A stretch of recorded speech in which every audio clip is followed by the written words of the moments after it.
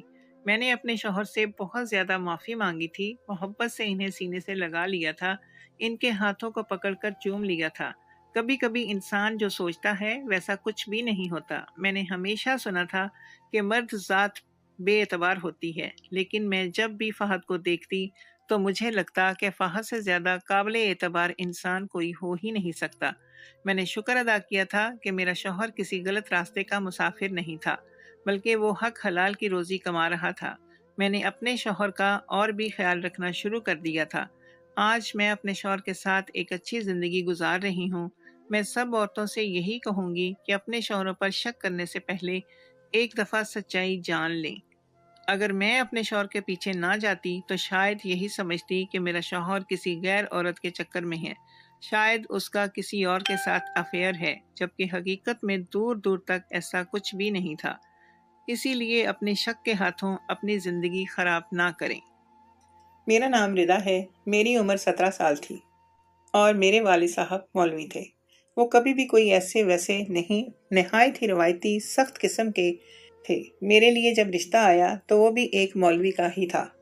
میری ماں کی ساری زندگی اچھی نہیں گزری تھی، اس لیے انہوں نے کہا کہ میں نے اپنی بیٹی کی شادی مولوی سے نہیں کرنی، لیکن اس بات پر میرے بابا اتنا غصہ ہو گئے کہ بات کو طلاق تک پہنچا دیا اور کہا اسے رخصت کروں گا اور تجھے گھر سے نکال دوں گا۔ میں نے کہا میری وجہ سے آپ لڑائی کیوں کرتے ہیں؟ جہاں بھی میری شادی کریں گے مجھے منظور ہے۔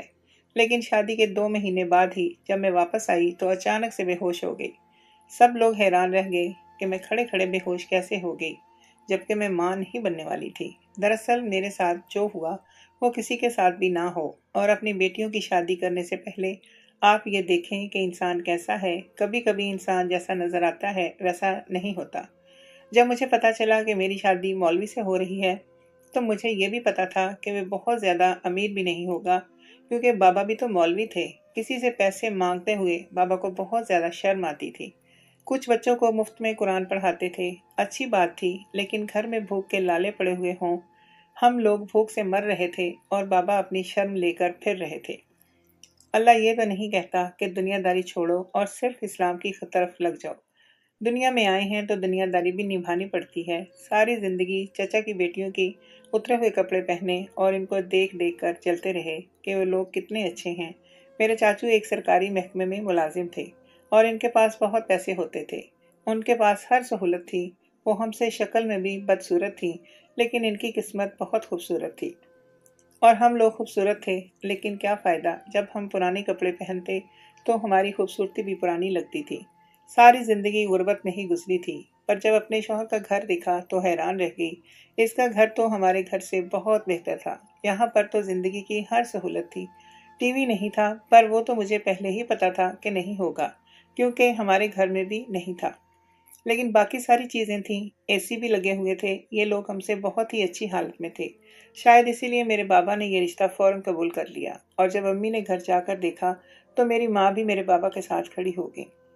انہوں نے کہا کہ بہت اچھا رشتہ ہے، کوئی مسئلہ نہیں ہے۔ میری ماں تو بیچاری عورت تھی، تنگی کی ماری ہوئی تھی، ان کے لیے یہی بات بہت بڑی تھی، اور اس کے بعد 1 مہینہ اچھے طریقے سے گزر گیا۔ میرے شوہر کی کچھ حرکتیں مجھے عجیب لگ رہی تھیں۔ وہ کپڑے جوتے کے معاملے میں بہت زیادہ سخت انسان تھا، اور مجھ سے سارا گھر بھی صاف کرواتا رہتا تھا، لیکن یہ سب چیزیں ایسی نہیں تھیں جن کو سوچ کر میں یہ کہتی کہ میری زندگی برباد ہو گئی۔ میری زندگی برباد ہو گئی۔ میرا شوہر ایک بہت عجیب کام کرتا تھا۔ وہ رات کو میرے کمرے میں نہیں آتا تھا۔ اس نے اپنا ایک الگ کمرہ بنا رکھا تھا، وہیں رات گزارتا تھا، لیکن جو مطلب اسے مجھ سے ہوتا وہ دن میں پورا کروا لیتا۔ اپنے حق لینے کے معاملے میں وہ سب سے آگے تھا، لیکن مجھے میرا کوئی حق نہیں دینا چاہتا تھا۔ ساری رات وہ کمرے میں نہیں ہوتا۔ مجھے اکیلے سونے کی عادت نہیں تھی۔ ہم غریب لوگ تھے، ہمارے گھر میں 2 ہی کمرے تھے، ایک میں امی ابو ہوتے اور ایک میں اور میری 5 بہنیں ہوتی تھی۔ تنگی تو ہوتی تھی، لیکن پھر بھی کبھی ڈر نہیں لگتا تھا۔ اکیلے سوتی تھی تو بہت ڈر لگتا تھا۔ ایک دن کیا مجھ سے غلطی ہو گئی، میں نے ایک برا خواب دیکھ لیا اور میں ڈرتے ہوئے اپنے شوہر کے کمرے کے باہر چلی گئی اور دستک دے دی۔ دروازہ تو اس نے نہیں کھولا۔ میں واپس کمرے میں آ گئی۔ مجھے لگا کہ وہ گہری نیند سو رہا ہے، لیکن تھوڑی دیر کے بعد وہ آیا تو ایسا لگ رہا تھا کہ جیسے سو نہیں رہا تھا۔ اس نے کہا، کیا ضرورت تھی کمرے کے دروازے پر دستک دینے کی؟ یہ کوئی وقت ہے دستک دینے کا؟ میں نے کہا، میں نے بہت برا خواب دیکھا تھا، مجھے نیند نہیں آ رہی تھی اور مجھے ڈر لگ رہا تھا۔ اس نے کہا، برے خواب شیطان کی طرف سے آتے ہیں، 5 وقت کی نماز پڑھا کرو تو برے خواب نہیں آئیں گے، اور آئندہ اگر تم نے مجھے ڈسٹرب کیا تو مجھ سے برا کوئی نہیں ہوگا۔ میں نے کہا، کیا آپ ایسا بھی کیا کر رہے تھے؟ سو رہے تھے؟ مجھے بھی نیند نہیں آ رہی تھی۔ اس نے کہا، میں جو بھی کروں وہاں پر تم کون ہو مجھ سے سوال کرنے والی؟ میری ساس بھی کچھ نہیں بولتی تھی۔ میری ساس تو میرے شوہر سے بہت زیادہ ڈرتی تھی۔ مجھے لگا یہ اچھی بات ہے، لیکن یہ اچھی بات نہیں تھی، کیونکہ میں اپنی ساس کو اگر شوہر کی شکایت لگا دیتی تو وہ کہتی تھی کہ تم اپنے معاملات خود دیکھو، مجھے اس کے سامنے کھڑا نہیں کرو، میں کچھ بھی نہیں کر سکتی۔ انسان جب اپنے ماں باپ سے پوچھ کر شادی کرتا ہے، ان کی مرضی سے شادی کرتا ہے، تو اس میں ایک فائدہ ہوتا ہے کہ کل کو کوئی مسئلہ بنے تو وہ سب کو بتا سکتا ہے اور سارے اس کا ساتھ دیتے ہیں۔ جبکہ پسند کی شادی میں یہ سب کہتے ہیں، اپنی مرضی سے کی ہے نا تو اب خود ہی برداشت کرو، ہم کیا کریں؟ میں بھی کسی کو یہ بات بتانا چاہتی تھی کہ میرے شوہر کا رویہ میرے ساتھ کیسا ہے، لیکن نہیں بتاتی تھی کیونکہ میں بھی اس سے بہت زیادہ ڈرتی تھی۔ 2 مہینے بعد میری بہن کی منگنی تھی۔ میں وہاں پر گئی اور اچانک سے بے ہوش ہو گئی، اور ایسی ہوئی کہ مجھے ہوش ہی نہیں آ رہا تھا، کیونکہ میرا شوہر ساری ساری رات مجھ سے ایسا کام کروانے لگا تھا جو کوئی بھی شوہر اپنی بیوی سے نہیں کرواتا تھا۔ ایک دن اچانک اس نے کہا، میرے کمرے میں آؤ۔ جب میں اس کے کمرے میں گئی تو سامنے کا منظر دیکھ کر میرے قدموں تلے سے زمین ہی نکل گئی۔ اس سے پہلے کہ میں چلا اٹھتی، اس نے میرے منہ پر ہاتھ رکھ دیا۔ اس نے کہا، کیوں، پہلے ایسی چیز نہیں دیکھی؟ تم نے فلموں میں تو دیکھی ہوگی۔ میں نے کہا، ان ساری چیزوں کے ساتھ کیا کر رہے ہیں؟ یہ سب کچھ کیا ہے؟ مجھے بہت ڈر لگ رہا تھا۔ وہاں ایسی چیزیں پڑی تھیں جو میں نے کبھی نہیں دیکھی تھیں اور فلم و ڈراموں میں بھی نہیں دیکھی تھی، صرف ان کے بارے میں سنا تھا۔ ایک لڑکی رہتی تھی ہمارے محلے میں، کبھی کبھی اس کے گھر جا کے ٹی وی دیکھتے تھے۔ جب 10-12 سال کے تھے، شاید تب کہیں دیکھی ہوں گی، لیکن آج اپنی آنکھوں کے سامنے دیکھ کر حیران رہ گئی۔ روشنی بھی کم تھی، بلکہ لال رنگ کی روشنی تھی، اور میرے شوہر کے کپڑے بھی ایسے ہی تھے کہ وہ بالکل بھی مولوی نہیں لگ رہے تھے۔ اس نے مجھے عجیب نظروں سے دیکھا اور مجھے ایک جگہ بٹھا دیا۔ اس نے کہا، 3 مہینے تک تمہیں میری ایک بات ماننی ہوگی، تمہیں یہ کام کرنے کے لیے روز رات کو جاگنا ہوگا۔ میں نے کہا، میں یہ سب نہیں کرنا چاہتی۔ اس نے کہا، اگر تم نہیں کرو گی تو میں تمہیں طلاق دے دوں گا۔ اتنی جلدی اس کی زبان پر یہ لفظ آ گیا، میں تو حیران ہی رہ گئی۔ میں نے سوچا تھا کہ اللہ والا بندہ ہوگا تو کم سے کم اسے اللہ کا خوف تو ہوگا، لیکن اس کا تو اللہ کا خوف بالکل نہیں تھا۔ کہتے ہیں کہ بلا وجہ عورت کے سامنے یہ لفظ بولنے والے مرد اللہ کو پسند نہیں ہیں۔ میرا شوہر 2 بار بول چکا تھا۔ اس نے کہا، بات مانتی ہو تو بیٹھو، نہیں تو تمہارے گھر بھیج دوں گا۔ میں اس کمرے میں بیٹھ گئی۔ میں نے کہا، ٹھیک ہے، جو کہو گے کروں گی۔ میرے پیچھے 4 بہنیں بھی تھیں۔ میری شادی کو ابھی 6 مہینے بھی نہیں ہوئے تھے۔ اگر میں طلاق لے کر چلی جاتی تو پھر ان سب کا کیا ہوتا، اور زمانہ تو مجھے برا کہتا، اسی لیے میں اس کی بات مان گئی۔ لیکن صبح ہوئی تو میری ساس میرے سر پر کھڑی تھی۔ اس نے کہا، بیٹا کیا ہو گیا ہے؟ تم تو صبح صبح جاگ جاتی تھی۔ پیچھے سے میرا شوہر بھی بولا کہ میں خود اس کو کب سے جگا رہا ہوں، یہ اٹھ نہیں رہی۔ میں حیران تھی کہ اس نے کہا تھا کہ یہ بات کسی کو بھی پتہ نہیں چلنی چاہیے۔ میں نے کہا، معافی چاہتی ہوں، نہ جانے کیسے اتنی دیر تک سوتی رہ گئی۔ ساس نے کہا، کوئی بات نہیں، کبھی کبھی ہو جاتا ہے، آ جاؤ کام کر لو۔ میں پورا دن چکر کھاتی رہتی تھی کیونکہ ساری رات میں جاگتی رہتی تھی۔ کبھی میرے سے کچھ غلط ہو جاتا اور کبھی کچھ غلط ہو جاتا۔ ایک دن دودھ میں چینی کی جگہ نمک ڈال دیا اور سالن میں نمک کی جگہ چینی ڈال دی۔ میری ساس نے 1-2 دفعہ تو برداشت کیا، اس کے بعد شور ڈال دیا۔ میں نے کہا، اچھی بھلی لڑکی لے کر آئے تھے، اچانک سے پاگل کیسے ہو گئی ہے؟ اس نے تو نقصان کرنا شروع کر دیا ہے۔ دیکھو بیٹا، میرے بیٹے کی حق حلال کی کمائی ہے، اور تم ہو کہ اس کی کمائی ضائع کر رہی ہو۔ 2 کلو تک کا دودھ ضائع کر دیا اور 2 ٹائم کا آٹا گرا دیا، مسالے، چینی، نمک وہ الگ سے۔ اس لڑکی کو کیا ہو گیا ہے؟ انہی دنوں میرے ماں باپ گھر آئے تو میری ساس نے شکایت لگا دی کہ آپ کی بیٹی کو تو گھر کا کوئی کام نہیں آتا۔ وہ حیران رہ گئے۔ انہوں نے کہا، یہ تو ہماری بیٹی ہے، اس نے سارا گھر سنبھالا ہوا تھا۔ میری ساس نے کہا، اب جھوٹ بول رہے ہیں، میرا کوئی گھر نہیں سنبھال رہی، یا پھر جان بوجھ کر کر رہی ہے تاکہ میں اس کو کوئی کام کہنا ہی چھوڑ دوں۔ مجھے اتنی شرمندگی ہو رہی تھی۔ میری ماں نے بھی مجھے باتیں سنائی کہ تمہارا دھیان کہاں رہتا ہے، شوہر کے پیچھے تو نہیں پڑی رہتی۔ میں اس بات پر خاموش ہو گئی۔ انہوں نے کہا کہ جو عورت شوہر کے پیچھے جاتی ہے، شوہر اس کو اچھا نہیں سمجھتے۔ میں کیا بتاتی ان کو کہ کیا ہو رہا ہے؟ میرے شوہر نے تو مجھے ایسے مقام پر لا کر چھوڑا ہے کہ اب میں کسی کو یہ بات بتا نہیں سکتی تھی کہ میں ساری ساری رات جاگ کر کیا کرتی ہوں۔ بالآخر میں نے یہ کہہ دیا کہ غلطی ہو گئی مجھ سے، ہوش نہیں تھا۔ میرا آئندہ غلطی کرنے کا کوئی ارادہ نہیں اور نہ میں کروں گی۔ آپ لوگوں کو شکایت کا موقع نہیں ملے گا، لیکن ایک انسان اگر ساری رات نہ سوئے تو پھر سارا دن بھی نہ سوئے تو اس کو کیا ہو جائے گا، یہ تو آپ لوگ خود ہی سمجھ سکتے ہیں کہ اس کی حالت کیسی ہو جائے گی۔ رات کو پھر مجھے نیند آنے لگتی تو میرا شوہر میرے منہ کے اوپر پانی کے چھینٹے مارتا اور اپنے کام میں لگا رہتا، لیکن اس سب کے بدلے وہ مجھے بہت سارے تحفے تحائف لا کے دیتا تھا۔ میرے پرس کو ہمیشہ پیسوں سے بھر کر رکھا تھا۔ ایک دن میں اپنے گھر گئی تو میری بہنوں نے دیکھ لیا۔ انہوں نے کہا آپ کے پاس اتنے سارے پیسے ہیں؟ میں نے کہا لینے ہیں تو لے لو، مزے کرو۔ مجھے کوئی پرواہ نہیں تھی، چونکہ میرا شوہر مجھ سے حساب نہیں مانگتا تھا۔ جو سب وہ میرے ساتھ کر رہا تھا اس کے بدلے پیسے کچھ بھی نہیں تھے۔ میری ماں نے مجھے آج غور سے دیکھا، ان کو بھی احساس ہو گیا۔ انہوں نے کہا کہ تمہاری صورت بدلی ہوئی ہے، تمہاری آنکھوں کے نیچے ہلکے پڑ گئے ہیں، بیمار لگ رہی ہو۔ امید سے تو نہیں، تمہیں چکر بھی بہت آتے ہیں۔ میں نے کہا نہیں، ایسا کچھ نہیں ہے۔ وہ مجھے ڈاکٹر کے پاس لے گئی۔ ڈاکٹر نے چیک اپ کیا اور اس نے کہا نیند کی کمی ہے، امید سے نہیں ہے۔ میری ماں اس بات پر ہنسنے لگی اور کہنے لگی شادی کے بعد نیند تو پوری نہیں ہوتی، شوہر ساری رات جگاتا ہے۔ ان کو کیا پتا تھا کہ میرا شوہر مجھے واقعی ساری رات جگاتا تھا، لیکن صرف اپنی باتیں سمجھی تھی، ان کو پوری بات کا پتہ نہیں تھا۔ بس میری زندگی عذاب ہو گئی تھی اور اسی طرح سے دن گزر رہے تھے۔ یہ سب تو اپنی جگہ پر تھا۔ ایک دن میرے شوہر نے مجھ سے ایک عجیب فرمائش کر دی۔ میں نے کہا نہیں، میں تمہاری ہر بات مان رہی ہوں، لیکن یہ نہیں کر سکتی۔ اس نے کہا تمہیں یہ کرنا ہوگا، اور اس نے میرے ہاتھ کو زور سے پکڑا اور اس کے بعد میرے منہ سے چیخ نکل گئی۔ صبح ساس نے دیکھا میرے بازو پر پٹی بندھی ہوئی تھی۔ انہوں نے کہا یہ کیا ہو گیا تمہیں؟ میں نے کہا کہ کچھ نہیں۔ انہوں نے کہا کچھ نہیں کیا ہوتا ہے؟ کیا ہوا ہے؟ ہوا کیا ہے بتاؤ مجھے۔ لیکن میں ان کو دکھا بھی نہیں سکتی تھی۔ انہوں نے کہا کہ کہیں خود کو تو خود ہی مار نہیں لیا کہ کہیں گھر کے کام نہ کرنے پڑ جائیں۔ میں نے ان کو کہا کہ میری بالکل بھی ایسی عادت نہیں ہے، میں نے ساری زندگی گھر کے کام کیے ہیں، آپ تو مجھے بس غلط سمجھ رہی ہیں۔ میری ساس نے کہا پھر بتاؤ کیا بات ہے، اگر میرے بیٹے کی کوئی بات بری لگی ہے تو بتا دو۔ میں نے کہا جی ان کی بات ہے، انہی سی وجہ سے ہوا ہے یہ سب کچھ ہو رہا ہے، وہ مجھے ساری رات سونے نہیں دیتے۔ میں نے بس اتنا کہا۔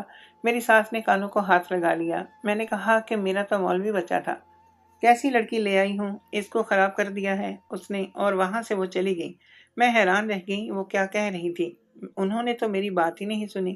اگلے دن پہلے محلے سے کوئی عورت آئی جو ان کے رشتہ دار بھی تھی اور دوست بھی، اس کو بھی یہ باتیں بتانے لگی کہ اس نے میرے بیٹے کو خراب کر دیا۔ اس نے کہا کہ عورت کہاں مرد کو خراب کرتی ہے، تمہیں خود نہیں پتا کہ مرد ہی ایسے ہوتے ہیں۔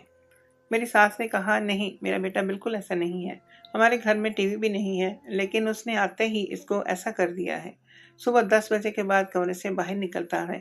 عورت کو جانے میری ساس نے کیا کیا کہا ہلکی آواز میں کہ وہ اپنے کانوں کو ہاتھ لگانے لگی۔ میں نے کہا کہ مجھے ہی بدنام کر رہے ہیں، اب میں کیا کروں؟ میرے شوہر نے کہا تھا کہ یہ کام 3 مہینے تک کرنا ہے، اس کے بعد نہیں کرنا۔ پورے 3 مہینے ہونے والے تھے اور 3 مہینے پورے ہو گئے تو میں نے اللہ کا شکر ادا کیا۔ اس نے تو مجھے اس حال پہ لا کر چھوڑ دیا تھا کہ میں عبادت بھی نہیں کر سکتی تھی، کیونکہ پورا دن میں پاک نہیں رہتی تھی۔ میں حیران تھی یہ دنیا کے سامنے کیا بنا ہوا تھا، اور اصل میں یہ کیا تھا؟ میرے بابا نے تو اس کی شرافت ہی دیکھی تھی، ان کو کیا پتا تھا کہ یہ کس قسم کا انسان ہے۔ جب میرے شوہر نے اپنا کام کر لیا تو میں نے کہا کہ میں جاؤں اپنے کمرے میں، بس آج 3 مہینے پورے ہو گئے ہیں۔ اس نے کہا نہیں، ابھی تو یہ کام 3 مہینے کے لیے اور بھی کرنا ہے۔ میرے رونگٹے کھڑے ہو گئے اور میں نے کہا نہیں، میں یہ سب نہیں کروں گی، تم تو میری زندگی برباد کر رہے ہو۔ اب میری زندگی ہے، میں اسی لیے تم سے شادی کر کے لایا ہوں کہ تم معصوم ہو، ان پڑھ ہو، زیادہ باتیں نہیں کرو گی، لیکن تمہارے منہ میں زبان بھی ہے، میں تمہیں طلاق دے دیتا ہوں۔ اس کے بعد وہ خاموش ہو گیا اور میں نے اس دن تو اس کی بات مان لی، لیکن اس کے بعد میں سوچنے لگی اب میں کیا کروں، کیونکہ وہ جو میرے ساتھ کر رہا تھا وہ کسی بھی عورت کے ساتھ ہو تو یہ فوراً سے بات اپنے بڑوں میں سے کسی کو بتا دے گی، اور میں ابھی تک خاموش بیٹھی تھی ایسے انسان کے ساتھ جو ہمارا کوئی مستقبل نہیں تھا۔ میں نے سوچ لیا تھا کہ اب میں خاموش نہیں رہوں گی۔ اپنی ساس سے اجازت لے کر کے دیکھ لیا، اس نے تو الٹا مجھے ہی بدنام کر دیا، اور یہ ہو ہی نہیں سکتا تھا کہ اس بات سے واقف نہ ہوں، کیونکہ وہ اسی گھر میں رہتی تھی۔ اس گھر میں آنے والی دولت کے بارے میں کیا اپنے بیٹے سے سوال نہیں کرتی تھی، جبکہ اس کا بیٹا تو ایک معمولی مولوی تھا۔ مولوی کی بات پر مولوی کی کون سی تنخواہ ہوتی ہے، وہ تو بس ادھر ادھر سے صدقہ خیرات اور ہدیہ وغیرہ لے کر اپنا گھر چلاتا ہے، اور یہاں پر اس گھر میں کسی چیز کی کوئی کمی نہ تھی۔ میری 2 نندیں تھیں جن کی شادی ہو چکی تھی، اور ان کو انہوں نے ایسا جہیز دیا تھا کہ دنیا دیکھتی رہ گئی۔ ہم سے بھی تو جہیز نہیں مانگا تھا، بلکہ میرے کمرے میں سب کچھ پہلے سے تھا۔ میں نے سب سے پہلے یہ بات اپنی امی کو بتا دی۔ میری امی بھی حیران رہ گئیں، لیکن اتنی ساری باتیں کرنے کے بعد 2-3 گھنٹے تک ان کو سمجھانے کے بعد انہوں نے یہی کہا کہ تم چپ کر جاؤ، نہیں تو تمہارا گھر برباد ہو جائے گا۔ میں نے کہا کیا مجھے گھر سے زیادہ اس بات کی فکر ہے کہ کہیں میری آخرت بھی خراب نہ ہو جائے؟ وہ خاموش ہو گئیں، اور میں نے سوچ لیا کہ میں اپنے بابا سے بات کروں گی، لیکن مجھے ایسا لگتا تھا کہ میرے بابا بھی کچھ نہیں کریں گے۔ اگلی رات میں نے اپنے شوہر کو انکار کر دیا کہ میں اس کی بات نہیں مانوں گی، کیونکہ جو میرا شوہر کرتا تھا وہ دراصل یہ تھا کہ اس کمرے کے اندر ایک پورا نظام بنا رکھا تھا، جس میں بیٹھ کر وہ کالا جادو کیا کرتا تھا، اور کالا جادو بھی کوئی ایسا ویسا نہیں، لوگوں کی زندگیاں برباد کرنے والا۔ اس نے ساری زندگی یہی کیا تھا۔ اس نے بہت جلد تعلیم حاصل کی تھی، اور اس کے اندر اتنی بڑی بہت سی برائیاں جمع تھیں کہ اس برائی کی طاقت سے وہ اس طرح کے غلط کام کرتا تھا، جو کہ اثر انداز بھی ہوتے تھے۔ اس نے کسی بہت بڑے خاندان کی عورت پر جادو کرنا تھا، جو ایک بہت ہی بڑے خاندان کی بہو تھی، اور بیٹا اسے اپنی پسند سے لے آیا تھا، لیکن وہ بڑا خاندان اسے مروانا چاہتا تھا۔ یہ ایک 3 مہینے کا عمل تھا، جس کے لیے اسے ایک عورت کی ضرورت تھی، اور اس نے مجھے استعمال کیا۔ وہ مجھے ایک گول دائرے میں بٹھا دیتا تھا، اور میرے ہاتھ پر ایسی معیوب چیز رکھ دیتا جس کا نام لینا بھی میں نہیں چاہتی تھی، جس کی وجہ سے میں پورا دن پلید رہتی تھی، اور اس کے بعد 3 مہینے تک روز یہی سب کچھ کروایا۔ پوری رات مجھے جاگنا ہوتا تھا، اس کام کے اسے لاکھوں روپے ملیں گے، تبھی تو وہ مجھے اتنی ساری چیزیں لے کے دے رہا تھا، تاکہ میں اپنا منہ بند رکھوں گی، اور میری جگہ کوئی اور ہوتی تو شاید اپنا منہ بند رکھتی۔ میں بھی تنگی سے آئی تھی، غربت میں رہی تھی، میں نے زندگی میں کبھی کوئی اچھی چیز نہیں دیکھی تھی، اس طرح سے مجھے سب کچھ مل سکتا تھا۔ لیکن میں ایک مولوی کی بیٹی تھی، میرے اندر خدا کا خوف تھا، اسی لیے میں نے سوچ لیا کہ میں اس کی بات نہیں مانوں گی۔ جب میں نے انکار کیا تو اس نے مجھے بہت مارا، اور زبردستی مجھے وہاں بٹھا دیا۔ جب وہ مجھے کہتا کہ میں تمہیں طلاق دے دوں گا، تو میں اسے چلا کر کہتی کہ ہاں دے دو مجھے طلاق، لیکن وہ نہیں دیتا، کیونکہ وہ صرف مجھے ڈرانے کے لیے یہ لفظ بولتا تھا۔ اسے پتا تھا کہ اگر ایسا ہو گیا تو اس کو پھر کوئی عورت آسانی سے نہیں ملے گی، اور میں بھی اس کے بارے میں سب کو بتا دوں گی۔ میں اپنے کمرے میں چلی گئی اور کمرے کو اندر سے بند کر لیا۔ اس نے شور نہ ہوا، اسی لیے کوئی حرکت نہیں کی، اور یہ رات اسی طرح گزر گئی۔ صبح میں اٹھ کر وہاں سے بھاگ گئی۔ میری ساس نے دیکھا کہ میں بھاگ گئی ہوں، اس نے شور ڈالا کہ میری بہو بھاگ گئی ہے۔ اب تو میری جان پر بن گئی تھی، کیونکہ میری ساس نے مجھے بھاگتے ہوئے دیکھ لیا تھا۔ میں نے اپنے بابا کو سب کچھ بتا دیا، مجھے پورا یقین تھا کہ وہ میرا ساتھ دیں گے، لیکن میرے بابا برے انسان نہیں تھے۔ جب ان کو یہ پتا چلا، انہوں نے صرف اتنا پوچھا کہ کوئی لڑائی ہوئی ہے شوہر سے، اور جھوٹ تو نہیں بول رہی؟ میں نے کہا نہیں۔ میں نے وہ نشان بھی دکھائے جہاں سے اس نے میرے بازو کا کاٹ دیا تھا، یہ بھی اس عمل کا حصہ تھا۔ میرے بابا غصے سے لال پیلے ہو گئے۔ انہوں نے مجھے کہا کہ چپ چاپ اپنے گھر میں بیٹھ جاؤ، اور اس کے بعد تمہیں کیا کرنا ہے یہ میں تمہیں بتاؤں گا۔ اور یہ بات کرنے کے لیے کچھ آدمی لے کر اس کے گھر میں چلے گئے، اور وہ کمرہ بھی دیکھ لیا۔ سارے محلے کے سامنے میرے شوہر کی حقیقت آ گئی تھی۔ یہ محلہ شریفوں کا تھا۔ ان سب نے شور ڈال دیا کہ تم یہاں پر اس طرح کی مکروہ حرکتیں کرتے ہو، کل کو ہمارے اوپر بھی عذاب آ جائے گا، ہم تمہیں اس محلے میں نہیں رہنے دیں گے۔ سارے محلے والوں نے یہ نتیجہ نکالا کہ ان لوگوں کو وہاں سے نکال دیا جائے، اور مجھے اس شخص سے آزاد کروایا جائے۔ ایسا ہی ہوا۔ اس شخص اور اس کی ماں کو محلے سے نکال دیا گیا، اور پھر محلے کی جو مسجد کمیٹی تھی، اس میں سے ایک شخص نے یہ کہا کہ وہ مجھ سے شادی کرنے کو تیار ہے۔ اس کی بیوی ضرور تھی، لیکن اس کی کوئی اولاد نہیں تھی، اسی لیے اس نے مجھ سے شادی کر لی۔ بہرحال اس کی بیوی بھی بہت اچھی تھی، وہ خود بھی اللہ والا بندہ تھا۔ میں ایک برے انسان کے چنگل سے نکل کر ایک اچھے انسان کی بیوی بن گئی تھی، اور اپنی زندگی میں خوش ہوں۔ یہ تو میرے باپ کی یا میری کوئی اپنی نیکی تھی، جو جلدی میں ہی اس سب سے میں نکل گئی، نہیں تو میری ساری زندگی برباد ہو جاتی، اور میری آخرت بھی۔ یہی کہنا چاہوں گی کہ اپنی بیٹیوں کی شادی کرنے سے پہلے لوگوں کو اچھی طرح سے دیکھ لے۔ آج کل جب تک لوگوں کے ساتھ رہتے نہیں، تب تک پتہ نہیں چلتا کہ وہ کس قسم کے لوگ ہیں۔ لیکن پھر بھی کچھ بھی کریں گے، کسی طرح ان کا پتہ کریں، پوچھ تاچھ کریں، محلے والوں سے پوچھیں گے، لیکن اپنی بیٹیوں کو آنکھیں بند کر کے کسی کے حوالے نہ کریں۔ بابا نے بھی اس کے بارے میں پوچھ تاچھ کی تھی، لیکن اس نے اپنی اصلیت کسی کو بھی آگاہ نہیں کی تھی۔ اس کی ماں اس کے بارے میں جانتی تھی، لیکن غریب عورت تھی، جب پیسے کی ریل پھیل دیکھی تو اپنے بیٹے کا یہ مکروہ عمل سب سے چھپا لیا۔ شریفوں کے محلے میں رہتے ہوئے اس نے بڑی رازداری کے ساتھ یہ سب کام کیا، اسی لیے میرے بابا نے بھی رشتہ کرتے ہوئے اس کے محلے سے شرافت کا ثبوت لیا اور اسے بیاہ دیا، مگر وہ جیسا دکھتا تھا ویسا نہیں نکلا۔ اس لیے خدا را اپنی بیٹیوں کے بارے میں یاد رکھیں، صرف دنیا ہی نہیں دیکھیں بلکہ بچیوں کی آخرت کے بارے میں بھی سوچیں کہ کہیں ہم ان کو بیاہتے ہوئے ان کی آخرت تو خراب نہیں کر رہے۔